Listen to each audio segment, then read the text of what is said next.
नमस्कार, मैं हूं आपके साथ मयंक। आज 11 तारीख है। पिछले 12 घंटे के अंदर जो सारे अपडेट्स हैं ईरान, अमेरिका और इजराइल से जुड़े, वो मैं आपको बताऊंगा। लेकिन इस वीडियो की शुरुआत में एक ऐसे मुद्दे से करना चाह रहा हूं जिसको अगर आप इंटरनेशनल मीडिया की बात करें या इंटरनेशनल एक्सपर्ट्स जो हैं वो एक बेहद गंभीर खतरा बता रहे हैं। देखिए, ईरान से ऐसी खबर आई है, माना जा रहा है ईरान को लेकर एक बेहद भयानक साजिश रची गई थी। एक ऐसी साजिश जिसमें ईरान में लाखों लोगों की मौत हो सकती थी, और न सिर्फ ईरान में बल्कि आसपास के कई देशों में भयंकर हाहाकार मच सकता था। अब ये बात जो है वो कई खुफिया एजेंसीज के थ्रू ईरान को अलर्ट किया गया है, इस तरह की खबर है। खास तौर पर रूस की एजेंसी केजीबी की तरफ से, और ईरान को जो है वो चीन ने भी अलर्ट किया है। यानी रूस भी अलर्ट कर रहा है, चीन भी अलर्ट कर रहा है। और आखिर ये चेतावनी क्या है, आप देखें। जो हमले हुए ईरान में पिछले, आप 3 से 4 दिन की बात लीजिए, जो हमले होते हैं, उन हमले में जिन लोकेशंस को टारगेट किया गया, उसमें 3 लोकेशंस ऐसी थी जो इस ओर इशारा कर रहे हैं कि एक बहुत बड़ी साजिश थी। देखिए, हमले होते हैं बुशर पर, हमले होते हैं ईरान और चाइना का रेल लिंक जो है उसके ब्रिज को निशाना बनाया गया, और चाबहार पोर्ट को निशाना बनाया गया जहां पर भारत का 1000 करोड़ से ज्यादा का निवेश है। अब ये 3 लोकेशंस में सबसे अहम बात है ईरान का न्यूक्लियर सेंटर बुशर। देखिए, बुशर का जो प्लांट है वो रूस की मदद से चलता है, वहां रूस के साइंटिस्ट मौजूद हैं। अब सवाल यह है कि आखिर बुशर के ऊपर टॉमहॉक मिसाइल्स क्यों दागी गई, या बुशर प्लांट पर फाइटर जेट्स ने हमला क्यों किया। देखिए, नतान्स, फोर्दो और इस्फहान, ये जो ईरान के तीनों न्यूक्लियर सेंटर्स हैं, यहां पर यूरेनियम एनरिचमेंट का काम होता था, और इनको पहले से ही निशाना बनाया जा चुका है बंकर बस्टर बम से। और यहाँ पर जो है बड़ी मात्रा में मलबा जमा है, और अगर यूरेनियम है तो वो दफन है नीचे। ऐसे में ये तीनों के ऊपर अगर हमला होता भी है तो यहाँ से रेडिएशन का खतरा नहीं है।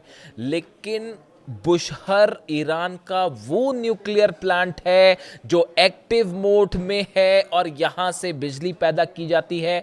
और अगर इस पर किसी, इसके कोर एरिया को अगर हिट हो जाता है, ये अगर सेंट्रीफ्यूजेस यहां पर हिट हो जाते हैं, तो इसका मतलब होगा चेरनोबिल की तरह हादसा जो कि रूस में देखा गया था, और उस समय जो रेडिएशन फैला वो यूरोप तक पहुंचा था, और भयानक परमाणु हादसा हुआ था। बिल्कुल चेरनोबिल की तरह क्या कोई हादसा करवाने की कोशिश थी बुशर में? देखिए, इसको लेकर कई अलर्ट्स पहुंच गए हैं ऑलरेडी ईरान के पास। जो खुफिया सर्कल है या जो डिफेंस एक्सपर्ट्स हैं, उनके बीच में इस तरह की चर्चा है। देखिए, ये जो बुशर पर हमले हुए, ये बेहद रहस्यमय हमले थे।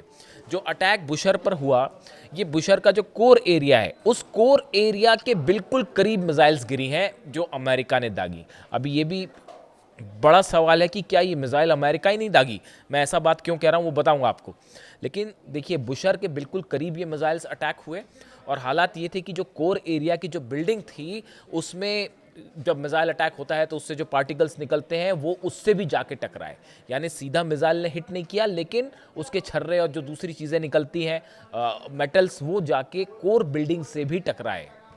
जिसके बाद बताया जाता है कि रूस और ईरान की खुफिया एजेंसीज के बीच में एक बड़ी बैठक हुई है, जिसमें इस बात का एनालिसिस किया गया कि आखिर बुशर को निशाना क्यों बनाया गया। क्या इस तरह की कोई साजिश थी कि ईरान को झुकाने का अब कोई रास्ता नहीं है, तो बुशर के ऊपर अटैक किया जाए और यहां पर एक बड़ा धमाका हो, हादसा हो और रेडिएशन फैल जाए? क्या ये साजिश थी? देखिए, इससे इनकार भी नहीं किया जा सकता। ये एक ऐसी बात है जिसको लेकर अब संदेह खड़ा हो गया। देखिए, इसके पहले जो हमले हुए, बुशर में ज़्यादा हमले नहीं हुए थे।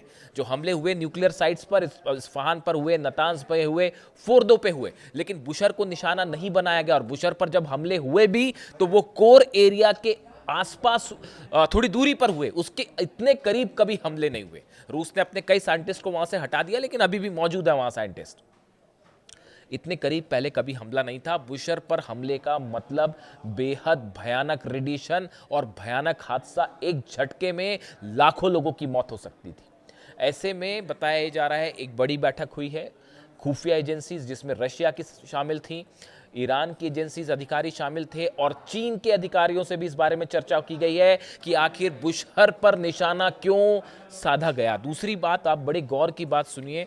देखिए, 2 हमले जो शुरुआती हमले हुए, अमेरिका ने क्लेम किया साहब हमने हमले किए, 80 ठिकानों पर हमले हुए। दूसरे दिन 190 ठिकानों पर अमेरिका की तरफ से हमले हुए। हालांकि इसको लेकर भी नए इनपुट्स आने शुरू हो गए कि इन हमलों में क्या इजराइल के फाइटर जेट्स भी शामिल थे, क्या इन हमलों में अरब देश के भी कोई फाइटर जेट शामिल थे। इस तरह के तमाम सवाल उठ रहे हैं। देखिए, हालात ये है कि जो तीसरा हमला हुआ, आपने देखा कल जो सुबह सुबह जिस तरह की खबरें आई कि कई धमाके हो रहे हैं ईरान में, और सेंटकॉम की तरफ से कहा गया कि साहब हमने ये हमले नहीं किए। तो अब हमले अपने आप तो हो नहीं गए होंगे। हमले का नेचर एयर स्ट्राइक की तरह था, ये कोई आईडी लगा के धमाके नहीं हुए थे। ईरान में लगातार तीसरे दिन भी धमाके हुए और ये धमाकों को अमेरिका ने क्लेम नहीं किया। ऐसे में बड़ा सवाल ये उठ रहा है कि क्या नेतन्याहू की कोई प्लानिंग है इन धमाकों के पीछे? क्या मिसाइल्स इजराइल की तरफ से भी फायर की गई, खासतौर पर फाइटर जेट से F-35 F-16 का इस्तेमाल किया गया जो इजरायली जेट्स थे, और उसको इस तरह से दिखाया गया कि ये हमले अमेरिका ने किए। ऐसी खबरें कुछ अरब देशों को लेकर भी हैं कि कुछ इस तरह की खबरें हैं कि कुछ अरब देशों से भी फाइटर जेट्स ने टेक ऑफ किया है और ईरान पे हमलों में कुछ अरब देश भी शामिल हो सकते हैं। आने वाले दिनों में इसका खुलासा होगा। देखिए, ऐसे में जब नेतन्याहू अगर इस तरह के किसी हमले में शामिल हैं, अगर हैं, मैं कंफर्म नहीं कर रहा, अगर हैं, ऐसे अंदेशे उठाए जा रहे हैं, ऐसे सवाल, तो क्या कहीं ऐसा तो नहीं कि ईरान के किसी न्यूक्लियर साइट को निशाना बना के एक बड़ी हादसे की प्लानिंग थी? ये बुशहर पर हमले क्या कह रहे हैं? चीन और ईरान की रेलवे लाइन पर हमला क्यों हुआ? जो लाइन आगे चल के चीन तक सप्लाई होती है, सामान सप्लाई हो रहा था, उसमें ऑयल भी जाने शुरू हो गया था और शायद इस तरह का इनपुट था कि वेपन्स भी हो सकता है सप्लाई किए जा रहे हैं इस रेलवे लाइन के थ्रू। इस तरह के सवाल उठते हैं तमाम। अमेरिका का चीन की, ईरान चीन की जो रेल लाइन है आगे चल के कई देशों से गुजरते हुए जुड़ती है चीन से, उस रेल लाइन पर हमला करना, रूस का की सहयोग से जो बुशहर प्लांट चलता है उस पर हमला, भारत के सहयोग से जो चाबार पोर्ट तैयार किया गया है उस पर हमला। यानी ये हमला ईरान पे तो था, लेकिन निशाने पर भारत का इन्वेस्टमेंट भी था, रूस का इन्वेस्टमेंट भी था सीधा सीधा, और चाइना का इन्वेस्टमेंट भी था। ये अपने आप में एक डिफरेंट नेचर का अटैक था। देखिए, गौर करने वाली बात यह है, जो मैं बात समझाना चाह रहा हूं, कि जब भी कोई देश अटैक करता है और ख़ास तौर पर अमेरिका जैसा देश, तो वो जो टारगेट्स होते हैं वो बड़े सोच समझकर उनका चयन किया जाता है। ये जो डिफेंस एक्सपर्ट्स हैं वो इस बात को समझते हैं। आप पहले के हमले देख लीजिए अमेरिका के, उन हमलों के नेचर में और इस बार के नेचर में थोड़ा अंतर था। चाइना वाला रेल लाइन का नुकसान, बुशहर पर हमले, चाबार पर हमले, ये डिफरेंट नेचर के हमले थे जो इस ओर भी इशारा करते हैं क्या भले अमेरिका का नाम दिया गया और हमले इजराइल की तरफ से किए गए। ये भी बड़े सोचने वाली बात है। अब देखिए, दूसरी तरफ नेतन्याहू के 3 बयान जो पिछले 3 दिनों के अंदर आए। पहले नेतन्याहू ने कहा कि साहब हम जंग के लिए तैयार हैं, वो तो सबको पता है आप तैयार हो, हम ईरान को परमाणु बम नहीं बनाने देंगे। अब इसका कोई बड़ा रिएक्शन नहीं है, कोई प्रतिक्रिया नहीं है। यह इजराइल कब से कहता चला आ रहा है, अमेरिका कब से कहता चला आ रहा है। ईरान ने वैसी परमाणु बम नहीं बनाया अब तक और ना कोशिश हो रही है, तो कोई बात ही नहीं है। लेकिन दूसरा फिर देखिए, जब ऐसा लगा कि नहीं ये परमाणु बम वाली बात जो है वो असरदार नहीं है, तो अगले दिन नेतन्याहू क्या कहते हैं कि ईरान जो है वो केमिकल वेपन हो सकता है और ईरान केमिकल वेपन से हमला कर सकता है। यानी अब परमाणु बम वाली बात जब अंतर्राष्ट्रीय स्तर पर रिजेक्ट हो गई, उसका असर होता नहीं दिखाई दे रहा, तो आप केमिकल वेपन पे आ गए। उस तरह के आरोप लगाए जाने शुरू हो गए जो सद्दाम हुसैन पे लगते थे कि भाई वेपन ऑफ मास डिस्ट्रक्शन है, तो केमिकल वेपन है, इस तरह की बात शुरू हुई। नेटो की समिट हो रही थी, उसके बीच में इस तरह के बयान आए। उसमें भी ये अंदेशा जाहिर किया गया कि क्या ऐसा तो कोई प्लानिंग नहीं है कि आप ये कहें कि साहब देखिए हमने हमला तो किया था, लेकिन वहाँ पर लोकेशन पे ईरान के केमिकल वेपन रखे थे और वहीं से जो है वो ईरान में हादसा हो गया। देखिए, इस बात को समझिए, ये साजिश है बड़ी हो सकती है। मतलब कि अगर आप ये कहें कि आपने ईरान पर कोई केमिकल अटैक कर दिया, केमिकल वेपन से मान लीजिए किसी देश ने अटैक कर दिया, और उसके बाद आपने क्या कहा कि साहब ये हमने केमिकल वेपन से अटैक नहीं किया, ये तो केमिकल वेपन पहले से ईरान के पास मौजूद था और उसके ऊपर ये मिसाइल गिर गई और उससे ये हादसा हो गया। ऐसा भी अंदेशा कई खुफिया एजेंसीज जता रही हैं, तो ये भी अपने आप में एक बड़ी गंभीर बात है। इसके अलावा फिर देखिए नेतन्याहू का तीसरा बयान जो कि कल चर्चा भर छाया रहा, मैंने वीडियो भी बनाया उसमें, कि डोनाल्ड ट्रंप की जान को खतरा है और वापस जाते वक्त जो है ईरान निशाना बना सकता था उनके फ्लाइट को, और फिर उन्होंने फ्लाइट बदली, अपना नए एयरक्राफ्ट पे चेंज हुआ वो, और शटर्स बंद किए गए और तमाम चीज़ें जो थी वो।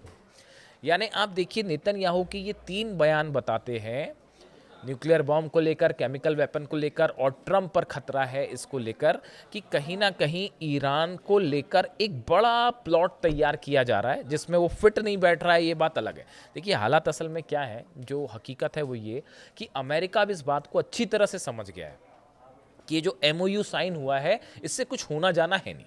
मतलब जो अमेरिका जो चीज़ हासिल करना चाहता है वो इस MOU से तो हासिल नहीं होगी। ये बात अमेरिका और डोनाल्ड ट्रंप अच्छी तरह से समझ चुके हैं। लेकिन अब हकीकत क्या है कि ईरान के साथ जंग भी नहीं की जा सकती। आप देखिए हमले करते हैं, एक दिन हमला किया, 2 दिन हमला किया, फिर रुक गए। पिछली बार भी ऐसा ही हुआ था, 3 दिन हमले किए फिर रुक गए। अरे भाई जंग ही कर लो, क्या दिक्कत है। लेकिन जंग इसलिए नहीं हो सकती कि 40 दिन में फिर मुंह की खाई। 40 दिन में पूरे अरब देश जलने शुरू हो गए थे और हॉर्मुज बंद कर देगा। आप देखिए ये बात अब तय हो चुकी है कि ईरान इस जंग में जीत चुका है। आप दुनिया भर के डिफेंस एक्सपर्ट से जाके पूछिए और ये ईरान को आप नहीं हरा सकते, ये दुनिया का हर डिफेंस एक्सपर्ट आपको समझा देगा। देखिए मैं अमेरिका के लोगों की बात कर रहा हूँ। कल मैं एक आर्टिकल पढ़ रहा था, उसमें HR मैकमास्टर हैं, ये रिटायर्ड यूनाइटेड स्टेट्स के जो है आर्मी लेफ्टिनेंट जनरल हैं और पूर्व नेशनल सिक्योरिटी एडवाइजर है, कहाँ के, अमेरिका के। HR मैकमास्टर आप सर्च कर लीजिए, उनके बारे में आपको जानकारी मिल जाएगी। अब ये क्या कह रहे हैं अपने लेटेस्ट इंटरव्यू में, ये कह रहे हैं साहब कि ये जो MOU साइन हुआ है ईरान से, इससे कोई समस्या का हल नहीं होने वाला है, बात नंबर 1। और वो ये भी कह रहे हैं कि ईरान और अमेरिका की जंग कभी खत्म ही नहीं होगी। यानी वो ये कहना चाह रहे हैं कि अमेरिका लाख कोशिश कर ले वो ईरान को नहीं हरा सकता। ये कौन कह रहा है? मैं नहीं कह रहा, नहीं तो आप कहेंगे कि मयंक जी कह रहे हैं। कुछ लोग कभी कभी मेरे पे सवाल उठाते हैं। अब ये HR मैकमास्टर है, ये कौन है फिर से रिपीट कर दूं मैं, retired United states army lieutenant general है, आर्मी के लेफ्टिनेंट जनरल हैं और पूर्व NSA हैं। अमेरिका का नेशनल सिक्योरिटी एडवाइजर होने का आप पद समझ रहे हैं कि किस बड़े पद पे रह चुके हैं साहब। और ये क्या कह रहे हैं कि अमेरिका और ईरान की जंग कभी खत्म ही नहीं हो सकती। यानी कहने का मतलब है अमेरिका ईरान को हरा ही नहीं पाएगा। और वो ये भी कह रहे हैं कि MOU से कुछ नहीं होने वाला, ये वो कह रहे हैं, NSA कह रहे हैं। यही बात हम जो है वो पिछले पता नहीं कब से, जब जंग शुरू हुई थी तभी से हम समझा रहे हैं, बल्कि उसके पहले से समझा रहे हैं, पिछले 2 साल से, कि अगर हम ईरान पर हमला करोगे तो उसका नतीजा ये होगा कि खुद मुंह की खाओगे, होना जाना है नहीं। अब देखिए ट्रंप से लड़ाई करते बन नहीं रहा, हकीकत ये है। अभी इस बार जब ईरान ने हमले किए, आप देखिए कुवैत पर हमला हुआ, बहरीन पर हमला हुआ, कतर पर हमला हुआ, जॉर्डन पर भी मार दी 1-2 मिसाइल। ये जो हमले हुए ईरान की IRGC की तरफ से, अब आप ईरान के हमलों का नेचर भी समझिए। मैंने आपको अमेरिका के हमलों का नेचर बताया, अब ईरान के हमलों का नेचर समझिए। ईरान ने जो हमले किए ये उसका फर्स्ट प्लान के तहत हमले हुए थे। ये कहाँ पे हमले हुए जी? अमेरिका के नेवल बेस है उसको उड़ा दिया उसने, 5वां बेड़ा जो था उस पर हमले कर दिए। उसने जो है कुवैत में जो एयर बेसेस हैं उस पर हमले कर दिए। इसके अलावा जो है कतर में एयर बेस है उस पर हमले कर दिए, जॉर्डन में एयर बेस है। यानी टारगेट पे अमेरिकन इंफ्रास्ट्रक्चर और अमेरिकन बेसेस ही थे, वो आम जनता को टारगेट नहीं किया ईरान ने। तो ये पहले स्तर की प्लानिंग थी। जो अहमद वाहिदी कह रहे हैं, ईरान के IRGC प्रमुख जो कह रहे हैं, उनके सोर्सेस से जो खबरें हैं वो खबरें ये हैं कि साहब ये अभी जो हमने हमले किए ये अभी सिर्फ पहले दौर की प्लानिंग थी। अब अगर आप इससे बड़ा हमला करने की कोशिश करेंगे तो उसके बाद फिर क्या होगा? उसके बाद सऊदी के, UAE के, बहरीन के, कतर के सबके गैस प्लांट्स, ऑयल प्लांट जो है वो जलने शुरू हो जाएंगे और ब्रिजेस उड़ने शुरू हो जाएंगे। ये दूसरे लेवल का हमला था। तीसरे लेवल के हमले की तो अभी ईरान ने बात ही नहीं की, वो उसको सरप्राइज ही बनाए हुए है कि तीसरे लेवल का हमला क्या होगा वो मौका आने पर बताया जाएगा। उसका स्पेकुलेशन करना ठीक नहीं है, वो कुछ भी हो सकता है। वो कोई 5 से 10 हज़ार किलोमीटर की रेंज की भी कोई मिसाइल हो सकती है और वो कोई खतरनाक हथियार भी हो सकता है, इसलिए उसके बारे में फिलहाल कुछ नहीं कहा जा सकता। तो देखिए ईरान के इसी प्लानिंग की तहत जिस तरह से ईरान ने जवाब दिया, 80 पर हमले हुए तो 85 पर ईरान ने हमले कर दिए। इन्होंने 190 हमले कर दिए। बताया जा रहा है 190 से ज़्यादा ड्रोन्स और मिसाइल्स फायर की गई हैं अरब में अलग अलग देशों पे। ऐसे में हालात ये हैं कि अमेरिका फ़िलहाल इस पोजीशन में नहीं है कि लंबे समय तक ईरान के साथ जंग कर पाए। खास तौर पर हॉर्मूज में पूरा कंट्रोल ईरान का है। देखिए, लाख कोशिश कर ली अमेरिकी जहाज़ों ने नया रास्ता बनाने की, ओमान के जरिए बिना ईरान की सेना के जानकारी के जहाज़ निकालने की कोशिश की गई। नतीजा क्या हुआ? यूएई के जहाज़ पर हमला हुआ, सऊदी के जहाज़ पर हमला हुआ, पनामा के जहाज़ पर हमला हुआ। ऐसे में हॉर्मूज पर कंट्रोल ईरान का है और इसको किसी भी सूरत में आप जो है ईरान को बाईपास करते हुए तो वहां से जहाज नहीं निकाल सकते, ये बात साफ हो चुकी है। ऐसे में ईरान की तरफ से स्टेटस साफ है। देखिए, इस हमलों ने एक बार फिर, भले बातचीत होती रहे, लेकिन ईरान भी इस बात को अच्छी तरह से जान रहा है कि इस एमओयू का कोई नतीजा नहीं निकलने वाला है और अमेरिका भी इस बात को जान रहा है। अब यही बड़ी इंटरेस्टिंग बात है कि दोनों देश समझ रहे हैं एक दूसरे पर कोई विश्वास नहीं है। दोनों देश समझ रहे हैं कि इस एमओयू से कहीं कोई नतीजा नहीं निकलना चाहता, कोई कहीं पहुंचना नहीं चाहिए। ऐसे हालात में आखिर ये एमओयू और चर्चा जो बैक डोर से कल से फिर से कोशिशें हो रही हैं कि फिर से चर्चा शुरू हो जाए, इसका मकसद क्या है? क्या ईरान को वक्त चाहिए? कोई चीज़ बन रही है ईरान पे, उसको और तेजी से बनाने के लिए, आप समझ सकते हैं, या फिर कोई ऐसा अमेरिका का प्लान है कि इलेक्शंस ख़त्म हो। देखिए, नेतन्याहू और ट्रम्प के बीच में ऑलरेडी फ़ोन पे कई डिस्कशंस हो चुके हैं, खासकर इन हमलों के बीच में, और अगले दौर में बैठक भी होनी है। सेंटकॉम के अधिकारी मोसाद के टच में हैं, इजरायली फोर्सेस के टच में हैं और एक बड़ा प्लान ईरान को लेकर तैयार कर लिया गया। अब सवाल ये है कि उसका एग्जीक्यूशन कब होता है, अमेरिका में जो मिड टर्म पोल्स हैं जो उसको उसके बाद, या प्लान क्या है, किस तरह से अमेरिका ईरान के यूरेनियम को एड्रेस करना चाहता है और हॉर्मूज में कैसे हॉर्मूज को मेंटेन रखा जाए, ये बड़ी चैलेंज है। और रूस के जो ऑयल रिफाइनरीज पर हमले हो रहे हैं, उसके बाद हॉर्मूज को बंद करना डोनाल्ड ट्रंप एफर्ट नहीं कर सकते। इसीलिए कहा जाता है कई लोग कि भाई, जब आप जंग नहीं कर सकते तो ये हमले क्यों करते हैं बीच में? अगर जंग करना ही है तो एक बार पूरी जंग करके देख लो। पूरा ईरान जंग करने को तैयार है, 9 करोड़ लोग जंग करने को तैयार हैं। वो देख ली तस्वीरें पूरी दुनिया में कि जिस सत्ता का परिवर्तन करने की कोशिश कर रहे थे, उन्हीं लीडर के जनाजे में करोड़ों लोग शामिल हो गए। और ना सिर्फ ईरान में बल्कि इराक से, पता नहीं कहाँ कहाँ से लोग ईरान पहुँचे, जंग के बीच पहुँचे। और वो जो फ्यूनरल देखा गया जनाजे का, उसके बाद कहा जा रहा है कि ऐसा जनाजा तो जो है वो आज तक किसी ने देखा ही नहीं। इस बीच में हालात ये हैं कि ईरान को लेकर एक बड़ी साजिश तैयार है जो न्यूक्लियर खतरे पर रेडिएशन तक जा सकती है। इससे जुड़ा जो भी अपडेट होगा मैं आप तक पहुंचाऊंगा। Thank you so much.